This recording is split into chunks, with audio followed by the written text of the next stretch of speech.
পড়েছে এক অনিশ্চিত মোড়ের সামনে। ওয়াশিংটনের ওভাল অফিস থেকে মধ্যপ্রাচ্যের মরুভূমি, ঘড়ি কাটা যেন থমকে আছে যুদ্ধ আর শান্তির দোলাচলে। মার্কিন প্রেসিডেন্ট ডোনাল্ড ট্রাম্প অনুমোদন দিয়েছেন ইরানে হামলার পরিকল্পনায়, কিন্তু চূড়ান্ত সিদ্ধান্ত এখনও তার ঠোঁটের কোণে আটকে আছে।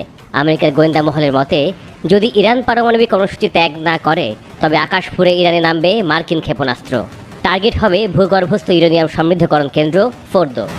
ইসরায়েল তার বোমাবর্ষণ চালিয়ে যাচ্ছে ইরানের পারমাণবিক স্থাপনাগুলোতে, আঘাত হেনেছে ক্ষেপণাস্ত্র সাইটে। পাল্টা জবাবে ইরান ছুড়েছে হাইপারসনিক ক্ষেপণাস্ত্র। দুই পক্ষই শক্তির প্রদর্শনে মরিয়া। ওয়াল স্ট্রিট জার্নালের প্রথমে আসে ট্রাম্পের হামলা অনুমোদনের খবর, আর তারপর মার্কিন প্রতিরক্ষা মন্ত্রী পিট হেগসেথ বলেন, পেন্টাগন তৈরি, এখন কেবল প্রেসিডেন্টের একটি মাত্র নির্দেশের অপেক্ষা।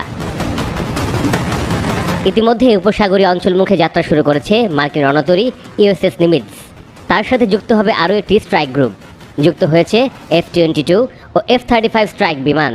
আকাশে ভেসে বেড়াচ্ছে জ্বালানিবাহী ট্যাঙ্কার, উড়োজাহাজও। আর অন্যদিকে জাতিসংঘে ইরানের মিশন ট্রাম্পকে কটাক্ষ করে লিখেছে, চাপ দিয়ে শান্তি হয় না। এটা অতীতের একজন যুদ্ধবাদের প্রাসঙ্গিকতা ধরে রাখার শেষ ছটফটানি মাত্র। এই যাত্রা কেবল এক ধ্বংসযাত্রা, যেখানে বিজয় নেই, আছে শুধুই শূন্যতা। প্রশ্নগুলোর উত্তর চাপা পড়ছে বোমার বিমানের তর্জন গর্জনের আড়ালে।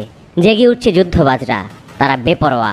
শান্তির কফিনে ঠক ঠক করে ঠুকে যাচ্ছে শেষ পেরেক।